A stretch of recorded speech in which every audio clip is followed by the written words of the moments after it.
You know, after a week's vacation, I kind of got a little out of the loop, and I don't know if you're into the loop, but this is too important. Too many interesting things are to be understood and grabbed here by you about, you know, what is happening in the world, what is happening in the universe, and so forth.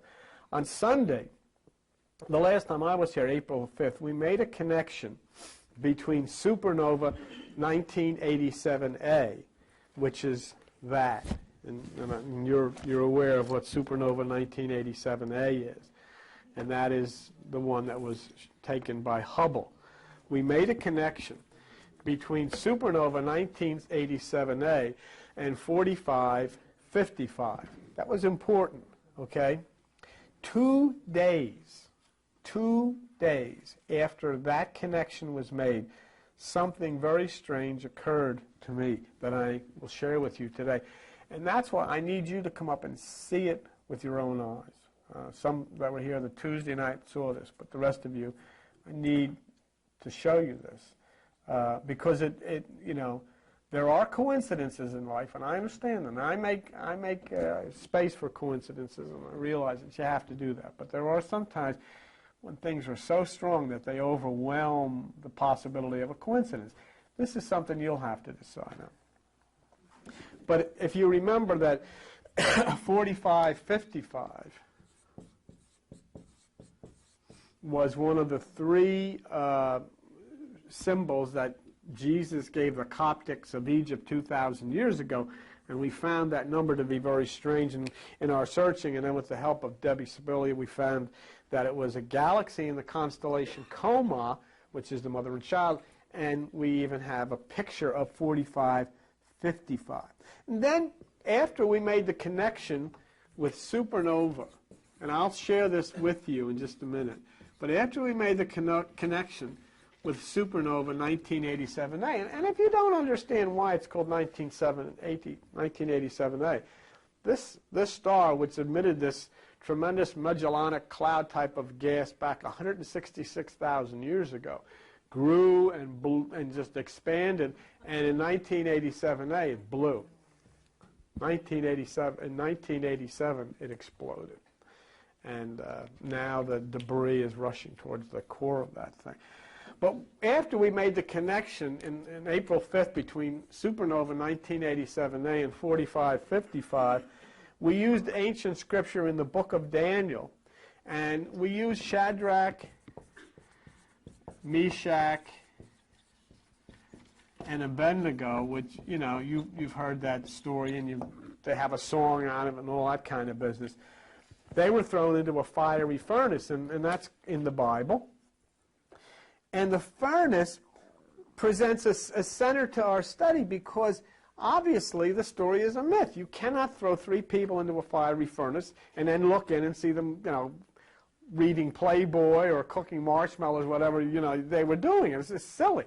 It's absolutely silly. So logically, that could not happen. So we then said, well, what in the world did that mean? If our logic said that no human being can exist inside of a fiery furnace, what was the furnace a sign of? You know, what was that? End missing. Well, what we had to do, we had to look on the very first page of the Bible. And in Genesis 1, verse 14, it says, "Let there be lights in the heavens, and let them be for signs." So what we did, we looked up into the sky, and we found a constellation in the sky called Fornax. And the word Fornax means furnace. So then we saw, okay, is the story about Shadrach, Meshach, and Abednego and the fiery furnace a reference somehow, since it's a symbol, to a sign, and since we're told in the Bible to look into the sky for the sign, is all of this a reference to Fornax, which is the furnace in the sky? That would seem to be the logical way that we had to proceed. Okay, so we looked, do you have the stuff with you? If you have it with you, we looked on page 37 And on page 37 of the material, and for those of you at home, we saw the word furnace at the top, and there is the word furnace. And then, if you look at what it says at the bottom, the Middle English from the Latin fornax. So we definitely said fornax and furnace are the same. Fornax means furnace. But then what was interesting, we came down to the Indo-European root, and at the bottom we see fornax, furnace, and then fornix from the Latin arch, a vaulted brick oven. So not only then did we connect the furnace to fornax, which is the constellation, but we also connected it to fornix, which is an organ in your brain. So we have connected the furnace of Shadrach, Meshach, and Abednego to a constellation, fornax, and in addition to that, we connected it to an organ in your brain called fornix.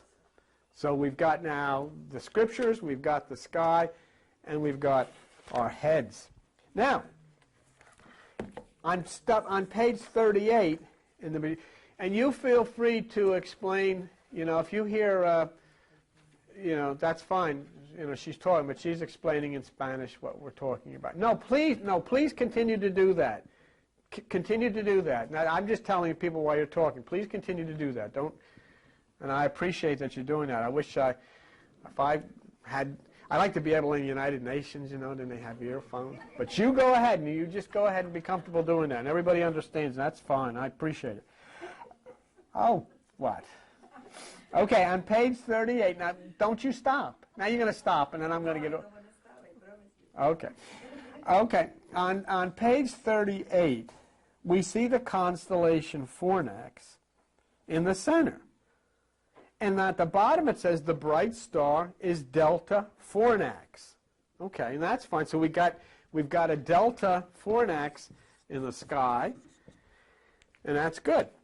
Then on page 33 of the stuff that we look at, we see that the word delta, and we see Delta Fornicus, which is, as you can see in the very last paragraph, the Delta Fornix, because it's shaped like delta. So we have connected a Delta Fornax in the sky and a Delta Fornix in the brain. So we establish there a point that if there is a furnace in the Bible, which there is, Shadrach, Meshach, and Abednego, which is a sign, then we'd have to look, as the Bible says, in the sky for signs. We look in the sky for signs, and we find a fornax, which is a furnace, and then we find a delta fornax in the sky, and then to connect that to ourselves, we find a fornix, which is the same as fornax, and we find a delta fornix. So we've connected all of these. And it's a very prudent way, I think, to do this. That's all I'm ever asked anybody to do when they look at me and they don't understand what I'm talking about. All I've asked anybody to ever do is just be logical. Use logic, And I think the most important thing a person can do in their life is no longer be a Christian, no longer be a Muslim, no longer be a Buddhist, no longer be a Hindu, no longer be a New Age, no longer be a fundamentalist. Be a human being. And just be open so that you can interact with God and the universe without any preconditioned or preconceived ideas that come from religious groups. Then you're free. Then you're part of all this. But as long as a group, whatever that group is, has you to follow their ways, you're done. Because, look, there are things that the Muslims know that the Christians cannot accept because the information comes from Muslims. There are things that the Christians know that Muslims and Hindus can't accept because the information comes from Christians. When you're free of all that, you can pick and choose everything, be part of everything. Anything that's logical, anything that's real, anything that's reasonable. But you've got to be free from all of that connection in order to do it. And it's such a wonderful thing. Then you can be one with the universal God. If you're not, then you're either with the Christian God or the Jewish God or the Muslim God. Well, that's silly. That's silly. So we've established something prudently here, connecting supernova with 4555. Then we've connected the furnace of Shadrach, Meshach, and Abednego with a constellation and an organ in the human brain. Now, in Daniel 3:19, and I'm not going to chase you back to these pages. It's on page 726. If you want to go look at it again, that's fine. But if you don't, because I'm doing a review, in Daniel 3:19, the furnace for Shadrach, Meshach, and Abednego was heated 7 times hotter. That's very important. That's very important because that 7 times would equate with the 7 chakras of the Hindus. Now, in your work that you may take what I say and explain to other people, chakras may be very foreign to a lot of people. And a Christian particularly would say, I don't want to hear about chakras. I don't believe in that kind of stuff. Okay, then you open the Bible to Revelation 5, verse 1, and you read about the 7 seals. It's the same thing. It's exactly the same thing. There is no difference whatsoever between the 7 chakras of the Hindus and the 7 seals of the Christians. It's the same stuff.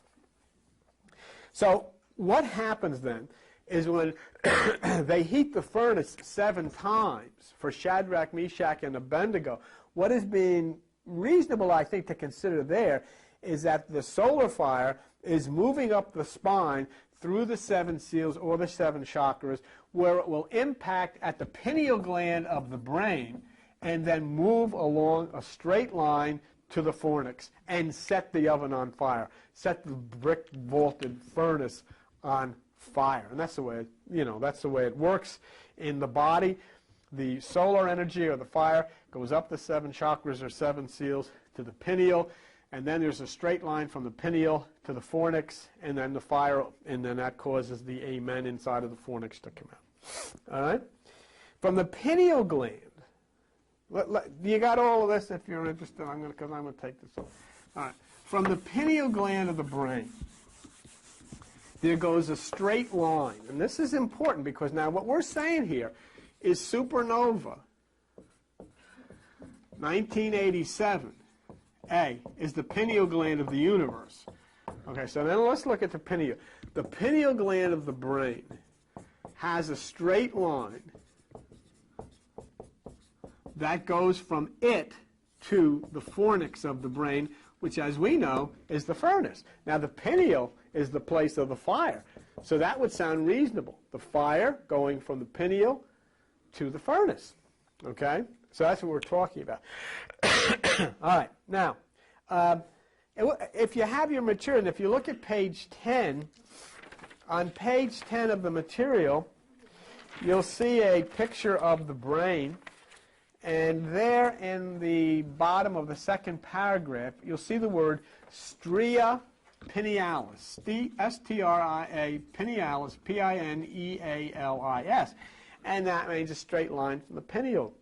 Stria pinealis, and then it says, which runs along the junction of the, well, we'll go through that, of the medial upper surfaces of that, to join the front anterior pillars of the fornix. So isn't that interesting? There is a straight line from the pineal gland to the fornix in your brain, and it's called stria pinealis. Given the fact that the pineal gland is the source of fire and the fornix is the source of the furnace or the oven, isn't it interesting that the pineal then would be almost like a, one of those things, a fuse that travels that fire and then causes the furnace to explode in fire. The interesting thing, and the reason for that, is because you remember in Shadrach, Meshach, and Abednego, the 3 were in and then they became 4, which we'll talk to you about in a minute. Okay, so there's a straight line that runs from the pineal gland to the fornix of the brain, which is in your head. Now, the assumption being that when the solar energy rises through the 7 chakras or seals, it hits the pineal, The fire moves along the straight line to the fornix and lights what? The furnace or the oven. All right. I am convinced in my mind that the story of Shadrach, Meshach, and Abednego is a story about the fornix of the brain and receiving the fire from the pineal gland of the brain. The three in the furnace, Shadrach, Meshach, and Abednego, to me represent three parts of you and me, which is the physical, intellectual, and emotional. Okay? They represent those three parts. The story in David says, they will not bow to the king. What does that mean? Same as you. The only reason that you're sitting here is because you no longer want to submit yourself to the system. You've tried the system's ways all of your life. You've tried the system's religion all of your life, and you couldn't find any logic, and you couldn't find any benefit, and so you decide, no, I don't want any more of that. In other words, you will no longer bow to the system. When you no longer bow to the system, you are then thrown into yourself. Who else is there? Yeah. There's no religion. There's no institutions that can teach you because you can't listen to them anymore because it's violence and so forth. So you now turn into yourself, and when you get into meditation, you activate the pineal and you light the furnace. And when you light the furnace, the three parts of you, which is your physical body, your intellectual being, and your emotional being, are cast into the furnace, and you are joined by the fourth person who, for lack of a better word, we will call the Spirit, which is God, which is Jesus, which is Christ, whatever. Okay? And the only reason that you're joined in that way, you're not joined because you heard a song at church. That doesn't do it. You're not joined because you got emotionally turned on at a revival meeting. That does not do it. You're not joined because you fell down under the power of somebody else's influence. That doesn't do it. You're joined because you were driven through the fire of the pineal to the fornix of the brain, and there the fourth person appeared in the same way as it did with Shadrach, Meshach, and Abednego. The physical, intellectual, and emotional nature of you was joined by the fourth, who is the Christ, who is the Krishna, who is God. All right? So, now we have what we call the Spirit coming alive to join the other three. So that's the biblical story. And the activity that it complements in your body. Three people in the furnace, and the fourth appears in the story of the furnace heated up 7 times, which we've covered. Now, if this is in the Bible, it fulfills the need for a document. Okay, so we have the Shadrach story, and the document is taken care of. That's fine, because you had to have some kind of a document. So we say, okay, we've got this story. All right, but there's a third activity that also has to be filled, and because we understand as far as the document, we understand as far as the mind, but now we have to fulfill this astronomically in the sky. Okay, it must also be fulfilled in the sky if what goes on in the sky is a duplicate of the human mind and is in a position to duplicate what's written in the Bible. Okay, how many constellations are there that are in the... Do you know what the ecliptic is? The ecliptic is a circle sort of like this, okay? And the Earth is in the center, and there are constellations that the sun passes through in this ecliptic. And these constellations are in this ecliptic, so to speak. How many constellations are in the ecliptic? You know? Okay. There's 12. How many signs of the zodiac are there? There's 12. Okay. So there's 12 signs. There's 12 constellations. Make up the zodiac as you know it, okay? How many cranial nerves do you have in your head? You have 12. What I'm doing here, I'm trying to show you a connection, and that's when you leave today. I'm going to give you something to think about that's very, very interesting, and I'm not pushing anything on you, but I just want you to give some serious thought to it. 12 signs, 12 constellations, 12 cranial nerves in your head. And your head, you know, you have 10% on the left side, which is the intellectual side, and 90% on the right side, which is this emotional, spiritual, whatever side, okay?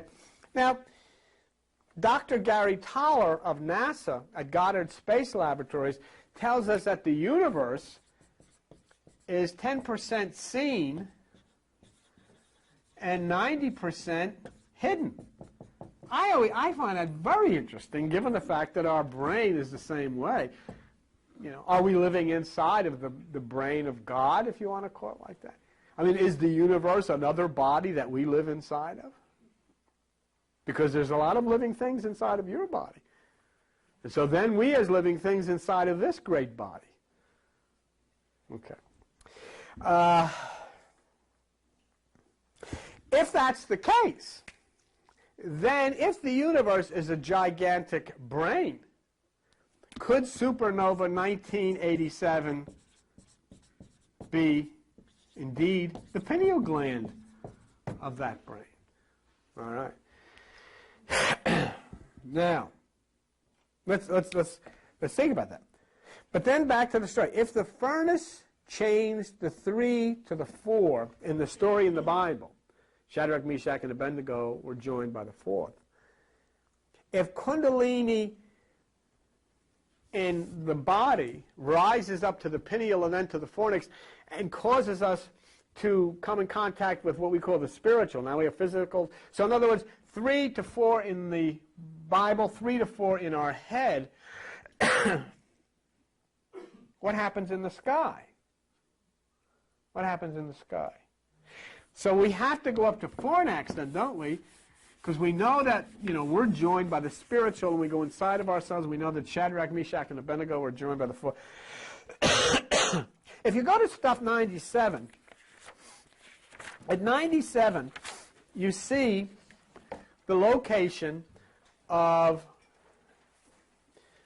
supernova 1987A. 97. Do you have that? Because I want you to see that. If anybody here doesn't have that or can't see it, you know, I know we've reviewed it for them, but let me just show you. What I have the circle is a constellation, all right? That's called the Large Magellanic Cloud.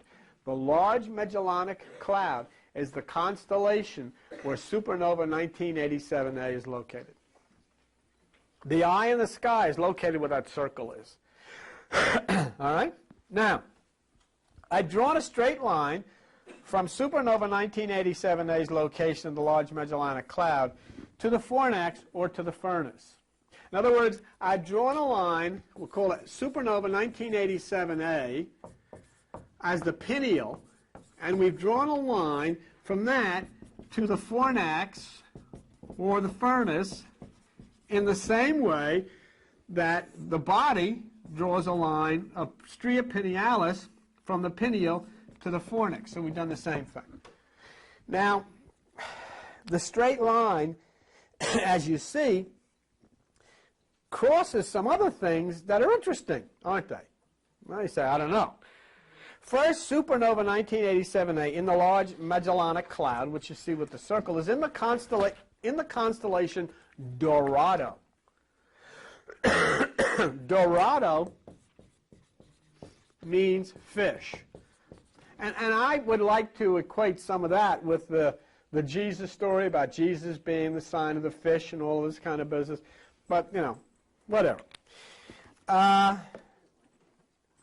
The idea of the second coming, though, of the fish could really be considered if this turns out to be the way we think it is. Right. The energy moves first on the star map on page 97 through Hydrus. Now, what's interesting about Hydrus is, if you look on your star map, in order for the pineal or supernova 1987 energy to get to fornax, it's got to move through Hydrus, which is the 9-headed serpent. And what I find interesting about that is the discovery of the 9 planets, which you all have a document in your stuff about. There was 9 planets discovered. The last one being by this group who discovered constellation Corona. There was 9 planets discovered before they revealed the picture from Hubble. So could that be the 9 from Hydrus? It's interesting. Why not? It could be. The second thing that for the large Magellanic Cloud. The second thing that the line goes through is reticulum. The word reticulum means net. What's interesting to me about reticulum meaning net is that in the human brain, pia mater, the most sensitive part of the brain, which equates with the Holy of Holies, is separated by dura mater, the outer portion of the brain, by something called arachnoid, which is the web. So we have the web and the net. Now we find that supernova 1987A, if some energy is going to get to fornix, it's got to go through the 9, which is already done, the discovery of the 9 planets.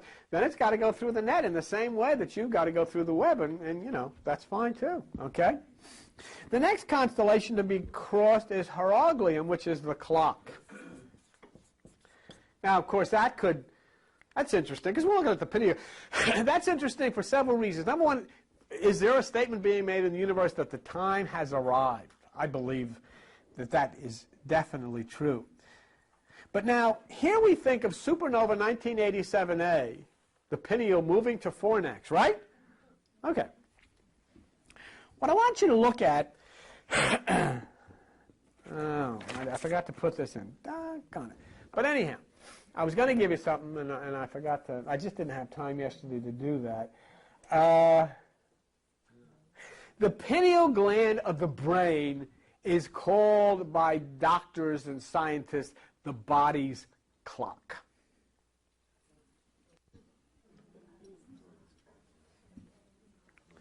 Where's it going through? It's going through the net, the web, arachnoid. Now it's going through the clock, which is the pineal gland of the brain. The pineal gland of the brain is the body's time clock. Okay? Now, I have something, and I'll give it to you next week, that will document that for you. All right? The pineal gland of the brain is actually defined in most medical journals and scientific journals as a biological clock. So I thought that was interesting. Okay?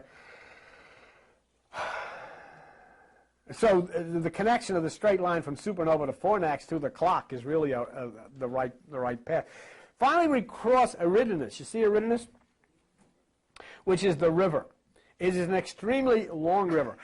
And what I looked for when I saw that was in the Bible, in Psalm chapter 46, verse 4. It's on page 486 if you want to look at it. If you don't, that's fine too. I'd read it for you. In Psalm chapter 46, in verse 4, it says, "There is a river, the streams whereof shall make glad the city of God, the holy place of the tabernacle of the Most High." Okay? And I don't believe any river that flows on the planet Earth fits that description. But I believe the river in the sky, which is Eridanus, definitely does. What does it have to do? It has to come through the 9, which it already has done. It has to come through arachnoid, the web, the net that you must. It has to come through the clock because it is the biological clock. And now it must cross the river as you must cross the river. Okay? Now we're looking to connect 45. Now this is interesting. Now let me. I think it was. I'm not sure whether it was Don or whether it was Mike the last time I was here, who said, look, if you connect down the other way through the left, you go through Hydrus, and then you go through Tucana to Phoenix. See that? Draw a line, imaginary line down from the Large Magellanic Cloud, and go down the left way, and you come down to a constellation Tucana, and then you go to Phoenix. What's interesting about Phoenix is the firebird that rises out of its own ashes. But Tucana, I'm having problems with. The only thing so far I've been able to get about Tucana out of the encyclopedias is the word astron, which means space. And I've also been able to find a word that's joined to a toucan, Toucain, which means bird. Now, whether Tucana as a bird and Phoenix as a firebird together are placed there for whatever reason. But I will work on that, and we'll see what connection could be made there. Because I think the fact that Phoenix is there and it is the firebird that rises from the ashes is more than merely coincidental. Okay? So I think what we have here then is the movement through the brain that we've found. We have the movement in the Bible that we found. But we now have found this movement on the star map, which is very substantial. We know the 9 planets were discovered. We can compare the net with the arachnid or the web. We know the pineal is a biological clock, and we're saying 1987A is a clock, and we know that crossing over the river is the basis of all religious thought of getting to the other side and so forth and so on, and reaching the promised land. So, you know, I think it's worthy of our attention. But we have to connect 45-55 because that was part of the Coptic key. And the reason we're looking to do this is because 45-55 is a constellation, Coma, which is mother and child, in the zodiacal sign of Virgo, the virgin. And the Bible says, behold, the virgin shall conceive. What the religionists miss when they talk about the virgin in physical terms is that the Bible is very specific on its first page. Let the stars be for signs. And then in Isaiah it says, the Lord will give you a sign. Well, the Bible has already told you, don't look for people. Look for the stars to give you the sign. So we look in the constellation Virgo. I'm sorry about that. We look in the zodiacal sign Virgo. We look in the constellation Coma, which is mother and child, and lo and behold, what do we find lurking there? 45-55. That's where 45-55 is located. So what have we done? We have fulfilled the Coptic key in which Jesus gave 3 signs, which included the number 45-55. We fulfilled the prophecy which says the Lord will give a sign, a virgin shall conceive. Isn't it strange? It could be any place else in the universe, but it's there at the sign of the virgin. Okay? It is. So now we go back to the story of Shadrach, Meshach, and Abednego, the fiery furnace. And in chapter 5, we see in our Bibles that you have in your hand something that's, the paragraph is headed by these words, the handwriting on the wall. The handwriting on the wall. Okay. As the people are gathered, now right after the furnace incident, excuse me, right after the furnace incident, you see this story which the people are gathered at this feast, and a man's hand with no arms floats into the room, writes on the wall, and it writes these words. And I'm not going to put this on the thing, because I did last time, I don't want to take that. But it writes, Mene,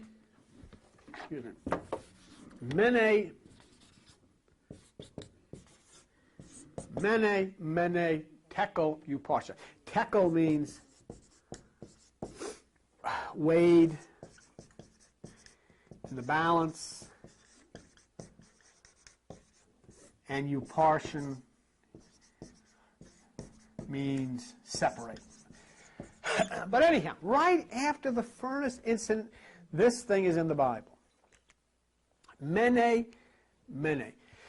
What was interesting, we found that in Greek and in Hebrew, each letter has a numerical value. And when you look at the numerical value of the Hebrew letters, the letter M has a value of 40. The letter E has a value of 5. The letter N has a value of 50. The letter E has a value of 5. The number that is shouted and repeated twice in the book of Daniel is 45-55. Right? So to me, that is very, very interesting. Because it's right after the fire, right after the furnace, and we have this number 45-55. And I've showed this to you, and I could put the, there's no need for me. Do you want to see the actual letters? Is there a need for me to put that on the overhead? Yes. Okay. Then I will do that. And there's a dime under there. Those you win the last time. That's all right.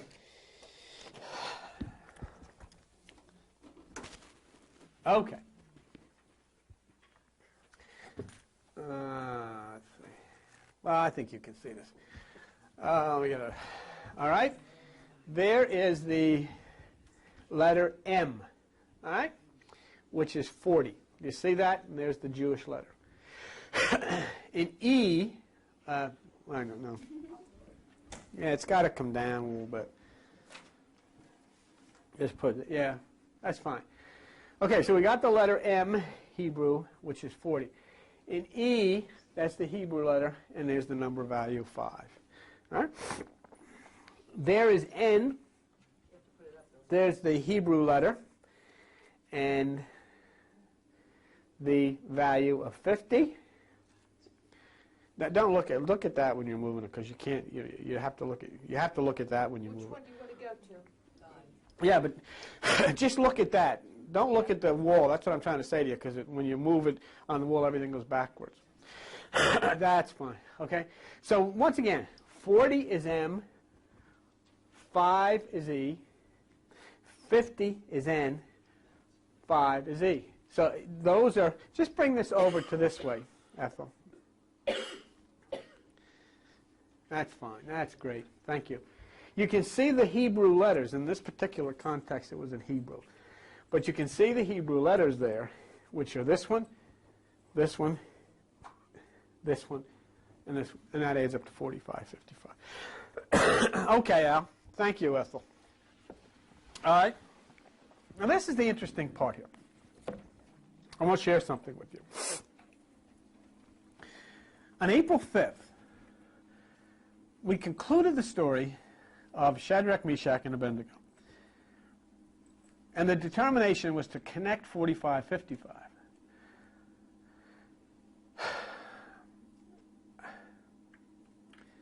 We were able to do that, and I think, within reason, we were able to do that.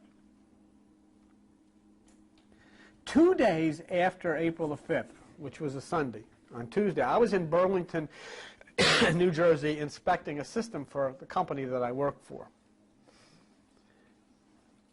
And one of the jobs that I had this year was to coordinate all of the registering of the Comcast cable company antenna structures, their tower sites. And I had to make sure that all the registrations got into Washington by the 15th of April. So I had a fellow working with me. I don't know his full name. His name is Dick, and he's an engineer. And I was in Burlington. I was doing something else, and he came over, and he says, "Geez, I'm glad you're here." He said, "I brought this because I heard you were going to be here, and I wanted you to see this." And he says, "I want you to look this over." And I said, "Okay." I said, "What is it?" He said, "Well, you were the manager for the Comcast cable system in Brick, New Jersey, for 22 years. I said, "That's right." And he says, "Well, they have a tower that's over 200 feet that has to be registered." I said, "I'm aware of that." He said, "Well, I just wanted you to look over the registration, the Federal Aviation Administration registration, to make sure that you were comfortable with it and that everything was okay." So I looked at the FAA registration, and I looked at him. I said, "Dick, why did you show this to me?" He said, "Well, I just had to have you see this." Well, what I want to show you now is what is on this. You've got to understand that I was there for 22 years and managing this company, and this tower, which receives the signals from the universe, was right there with me. So what I'm going to ask you to do is I'm going to ask you, and I cannot make you a copy of this, because this is kind of privileged information that belongs to Comcast Cable Television, so I cannot make a copy of it. But I'm going to ask you to come up here and look at it. And then after you do, we'll turn the TV on. Just bear with me to do this. It'll only take you a minute. I know it's a little late. Would you put the camera on pause, and then right after he pauses the document, would you turn it on? Is it on? Okay. We just paused this so that we could show the people. But interestingly, the document from the Federal Aviation Administration certifies the coordinates of this tower where I was stationed for 22 years for cable television company Comcast to be latitude 4555. That's a bit of a stretch to make it another coincidence. But not only that did I find interesting, but I don't know how many of you looked at this document. And I know this has a logical explanation to it because it's just a, you know, but did you see up here in the corner? Up here, if it doesn't look like a, you know, a flock of galaxies up there, it sure does. So I can't prove anything. But did you see this, AJ? Did you see it? Sean, did you see it? Huh? Oh, okay. You know, it could be a great coincidence. But remember, I was shown this 2 days after we made the connection here of supernova 1987A and 4555. And I would be the first one that if they, where we go, and they would say, you know, do we have to hit you over the head with the tower? I mean, you know, I think it's pretty interesting. And I know you've been here so long that we're going to have to get out of here. But just let me say a couple short things. I feel that I have a direct confirmation in that document, a dramatic confirmation that our search and our conclusion is correct. And I believe with all of my heart, and I know with all of my heart, that those who are coming upon this earth are coming from one place, and that is 4555. Behold, a virgin shall conceive. The Lord will give a sign. And that's a pretty dramatic sign that we've received. That's where the tower is. Well, you know what I thought too interestingly is that how strange if I came from 4555 that I landed at 4555. Because it's not the tower. It's not the tower. It's the latitude is there. It's not the tower. The tower is just a structure that was put on that latitude. The latitude there is 4555. So, you know, the supernova 1987A is the single eye or the pineal gland of the universe, and it is experiencing a kundalini. Now, I'm going to give you something right now, and I promise this, and we're going to wrap this up. I promised I'd give you something to think about. Because what I'm going to try to do is connect you and me to the universe in very curious terms, just like you just looked at that, and you said, gosh, that's a coincidence. Okay. I want you to do something else for me. I want to share something with you. I want you to think of this. It takes you 4 seconds to breathe. I don't know if you're aware of that. You can measure that on your watch. When you inhale and exhale, a normal breath takes 4 seconds. That's what it takes to go. You look at your clock, and it ticks off 4 seconds. Which means, and Jones says that this is anatomically correct, that you breathe 15 times in 1 minute. That's how many times you breathe in a minute, is 15 times. Which means that you breathe 900 times in 1 hour. Okay? Which means if you take 900 times 24 hours in a day, that you breathe 21,600 times a day. All right? Now, each breath is 4 seconds, which means there is 86,400 seconds consumed in that breathing. So it's 86,400 seconds in a day of breathing, 21,600 breaths. All right? I just want you to think about it. I'm not telling you anything. I'm just asking you to think about this. All right? You remember where Dr. Toller, Gary Toller of the Goddard Space Lab said we can only see 10% of the universe? 90% is hidden? Okay? The diameter of the sun is 864,000 miles, of which the number of seconds you breathe is 10%. Okay? The diameter of the moon is 2,160 miles. which is exactly 10% of the number of breaths you take in a day.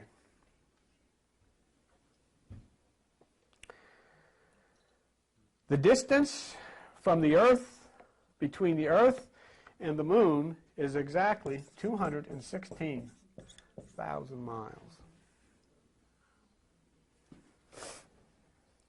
Exactly 10%. Because you breathe 21,600 times a day is exactly 10%. A zodiacal year. Do you know what a zodiacal year is? A zodiacal year is the amount of time that it takes for the sun to be in each sign, like this age of Aquarius. A zodiacal year is exactly 2,160 years.